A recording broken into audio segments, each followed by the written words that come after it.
Hello, everyone, and welcome to Fluentmx, your daily podcast for learning natural American English. I am Olivia. And I am Ryan. It is so great to have you all here with us today for another wonderful lesson. If your goal is to stop stressing over complicated grammar rules and start speaking English smoothly and confidently, you are in the exact right place. That is right, Olivia. Today we are talking about a topic that every single English learner needs to master. We are going to learn how to answer the most common question in the world. Oh, I know exactly what you are going to say. The classic "tell me about yourself" question. Exactly. We have all been in that situation. You meet someone new at a coffee shop or in a new class or maybe at a job interview and they look at you and say, "So tell me about yourself." And suddenly your mind goes completely blank. You know who you are, but the English words just disappear. It can be so stressful for beginners. But do not worry, everyone. By the end of this episode, you will have all the vocabulary and natural phrases you need to introduce yourself like a true native speaker. Before we jump into this fun conversation, please take a quick second to hit the subscribe button and like this video so you never miss our future lessons. So grab a cup of coffee, get comfortable, and let us dive into today's topic. All right, Ryan, let us break this down. When you meet a new person, where is the best place to start? Well, I think the easiest and most natural place to start is always your name. But sometimes learners make this sound too robotic. That is very true. In textbooks, you always see "my name is Ryan." And while that is perfectly correct, native speakers often just say "I am Ryan." Yes, I say I am Ryan all the time. It is short, it is sweet, and it sounds very friendly. So after you say "hello, I am Olivia," the next logical question is usually about where you come from. Right. People love asking, "Where are you from?" Olivia, how do you answer that question? I usually say I am from Chicago. It is a big, busy city in the United States. What about you, Ryan? Where are you from? I am from a small town in Texas. But there is a difference between where you are from and where you live right now. That is a fantastic point. I am from Chicago originally, but right now I live in New York City. Exactly. So our listeners can say, "I am from Mexico, but I live in California." It tells a much more interesting story about your life. What do we talk about next? I think talking about what you do every day is a big part of introducing yourself. You mean talking about our jobs or our studies? Yes, that is huge. People always ask, "What do you do?" That question confuses some beginners because they think it means "what are you doing right now in this exact second?" Oh, that is a good distinction. If someone asks, "What do you do?" they are actually asking, "What is your job?" So how do you answer that, Ryan? I just keep it simple. I say I am an English teacher and a podcast host. What do you do, Olivia? I say I work in marketing and I co-host this amazing podcast with my good friend Ryan. What if one of our listeners does not have a job right now? What if they are going to school? Then you can simply say I am a student.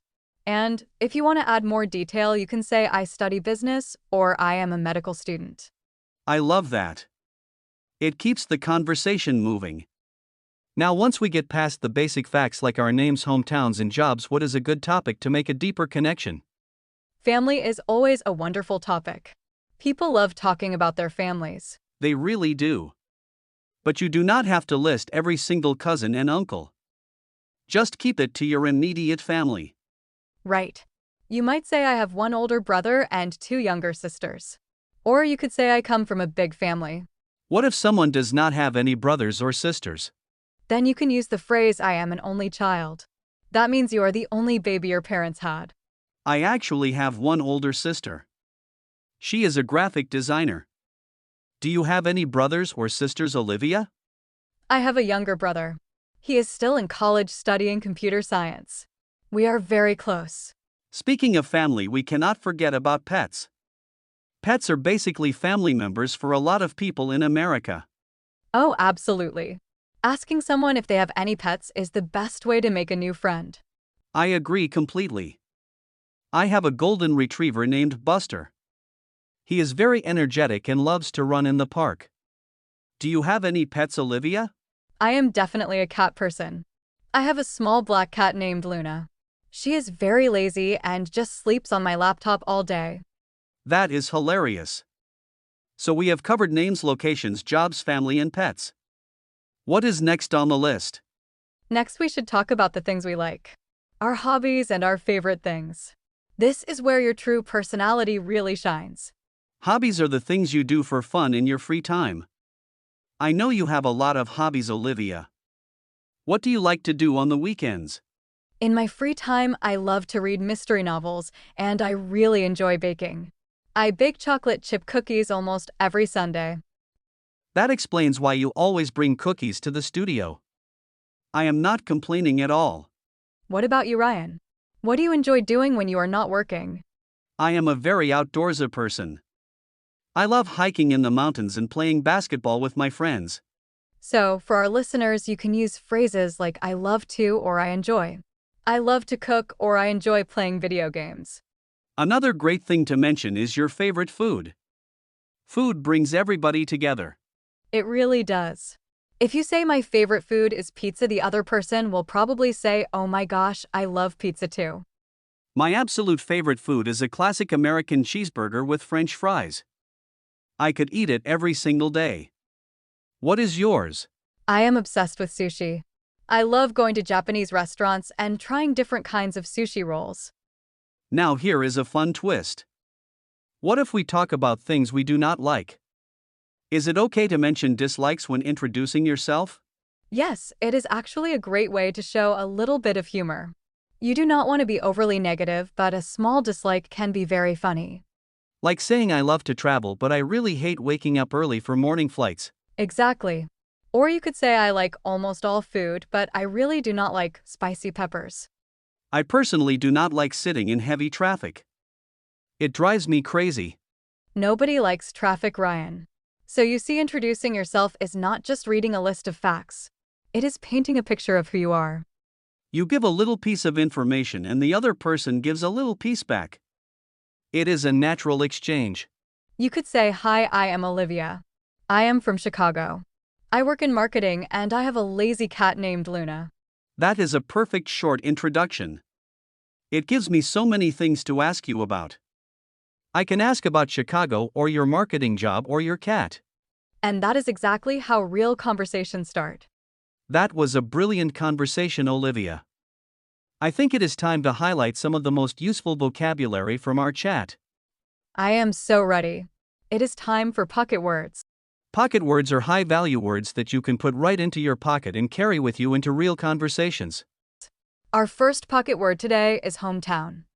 Hometown. Your hometown is the city or town where you were born or where you grew up as a child. For example, you could say I live in New York now, but my hometown is a small village in Italy. Our second pocket word is siblings. Siblings. A sibling is a brother or a sister. Instead of asking, do you have brothers and sisters, you can just use this one word. Exactly. You can ask, do you have any siblings? And the answer could be yes, I have 2 siblings. Our third pocket word is hobby. Hobby. A hobby is an activity that you do for pleasure when you are not working. It is something you do just for fun. For example, photography is my favorite hobby. I take my camera everywhere I go. Our fourth pocket word is outdoorsy. Outdoorsy. This is a very natural American adjective. An outdoorsy person is someone who loves being outside in nature. Yes. If you love camping, hiking, and being in the forest, you can say I am a very outdoorsy person. And our final pocket word today is only child. Only child. This is a phrase we use for a person who has no brothers and no sisters. For example, you can say it was quiet growing up because I was an only child. Those are some incredibly helpful words. But Olivia, I hear a lot of beginners making some tiny mistakes when they introduce themselves. That is totally normal. Learning a language is all about making mistakes and fixing them. Let us fix them right now and smooth it out. Our first common mistake happens when people talk about where they are from. A learner might say, I am coming from Brazil. I hear that all the time. While people will understand you, it sounds a bit strange to a native speaker. How can we smooth it out so it sounds natural? Just remove the word coming. Simply say, I am from Brazil. It is much shorter and perfectly correct. I am from Brazil. That sounds so much better. Okay, here is the second common mistake. It is about age. A student might say my age is 25 years. Yes, in many other languages that translates perfectly. But in English, we do not say my age is. What is the natural American way to talk about your age? We use the verb to be. You should say I am 25 years old. Or simply I am 25. I am 25. So smooth. All right, the last mistake is about jobs. A beginner might say I am doing a job of an engineer. That sounds very heavy and translated. To smooth it out and sound like a local you, just use the article a or an. So they should say I am an engineer. Exactly. I am an engineer. Or I work as an engineer. Both are completely natural and very professional. Now that we have all this great vocabulary and we have smoothed out the grammar, it is time to put it into action. It is time for our practice conversation. Let us pretend we are at a friend's party. We have never met before and we are just starting to talk near the food table. Sounds perfect. I will go first. Hi there, I do not think we have met. I am Olivia. Hi Olivia, it is nice to meet you. I am Ryan. Nice to meet you too, Ryan. Where are you from originally? I am from Texas, but I moved to New York about 2 years ago. How about you? I am actually from Chicago. I moved here for my job. I work in marketing. What do you do? I am an English teacher. It keeps me pretty busy, but in my free time I love hiking. I am a very outdoorsy person. That is awesome. I prefer staying inside. My favorite hobby is baking. In fact, I baked these chocolate chip cookies on the table. Oh, really? I love chocolate chip cookies. I have a golden retriever at home who tries to steal them every time I bake. That is so cute. I just have a very lazy cat. And scene. That was a perfect, easy, and friendly introduction. Notice how we kept the sentences simple. We asked questions back and forth to keep the conversation alive. Remember, introducing yourself is not a test.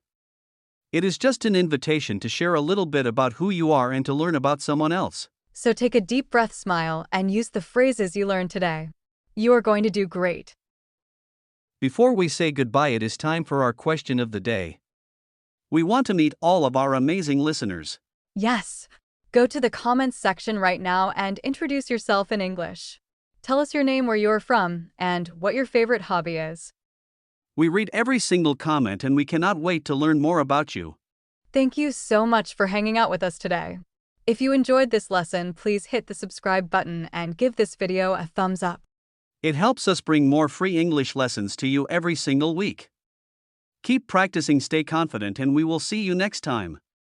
Bye everyone, have a beautiful day.